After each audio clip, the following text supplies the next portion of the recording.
Getting closer and closer to SummerSlam. If you're going to be in Brooklyn, I'll be at 205th prior to SummerSlam at the Barclays Center, just a few blocks away. Come check it out. Every year, 205th, they got great specials, drinks and food. They always have some fun wrestling-themed drink names and specials, so it ought to be a good time. Hope to see you there.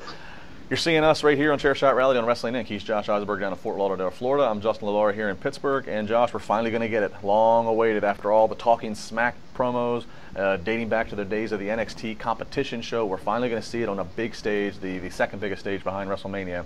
And that is the #1 antagonist of The Miz going against the #1 lovable babyface and Daniel Bryan. There's no bad to this, right?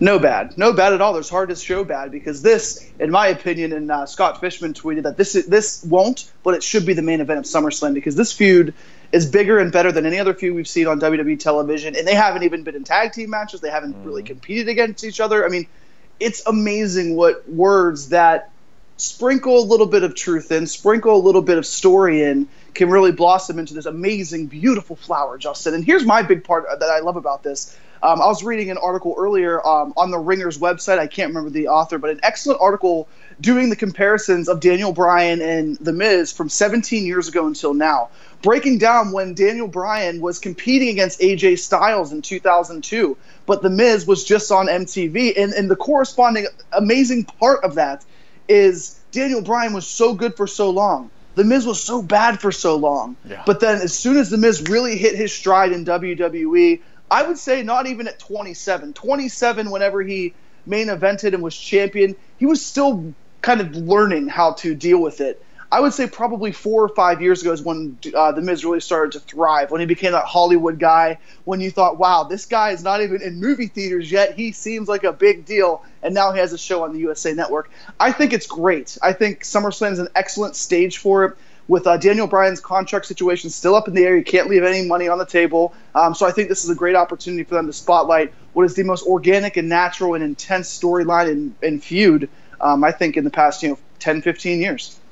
Yeah, organic, natural, intense, all good words for it, and I think they have sprinkled the words of realism into it, which always draws the wrestling fans into when you know that you're pulling from some real life, when you're pulling from some when there's some sentences you might have read on a message board that they're dropping into promos, it definitely grabs people's attention. And again, Daniel Bryan may have re-signed, but if he has, they've kept it good being hushed. So that's going to make the outcome of this match that much more unpredictable and that much more enjoyable, because no matter what the outcome is, whether it is some kind of a dirty play and The Miz gets the victory, or whether Daniel Bryan gets the great comeback and gets the 1, 2, 3. Either way, no matter who gets their hand raised, you're then going to look to the person next to you and go, well, what does that mean? Does that mean Bryan's staying? Does that mean Bryan gets one last win before he leaves? Does that mean that we're going to WrestleMania for a title match in 6 months? WWE really has played the hand well here by, as you said, not putting them in tag matches, not keeping the interactions between them, not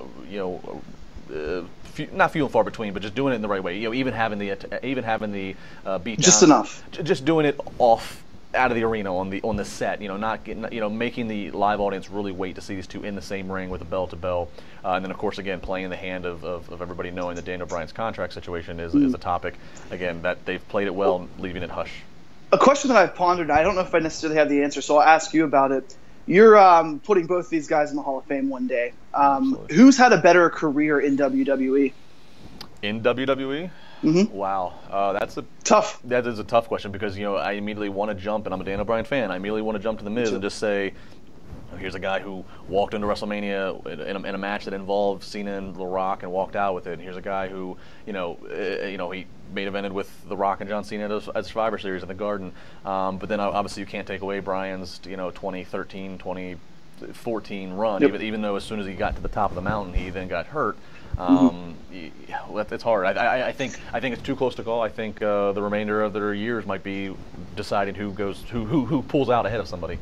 It's interesting as well because as Daniel Bryan had such a great WrestleMania 30, and you can even say 31 was good too. He came back and he won the ladder match to kick off WrestleMania. He didn't main event or anything like that. And then his return this year, it always seems like he's as much as The Miz has been in 2 matches really with John Cena at WrestleMania. One, he was obviously overshadowed by The Rock. And then obviously overshadowed by the engagement that is no longer. But it seems like The Miz has had such an amazing career the months of May to January. and then he falls off at Royal Rumble time. He falls off. He's kind of like Dolph Ziggler, but I think he actually is one step above Dolph Ziggler. They're not guys that are getting these huge, amazing WrestleMania matches and storylines as they should.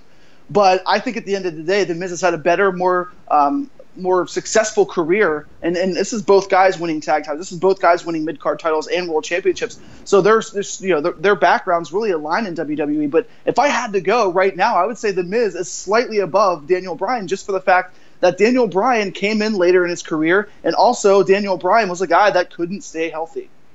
Well, the health thing definitely comes into it. I mean, and it's crazy to think The Miz. He's only The Miz has been around for as long as he has, and I just looked it up. He's only 37.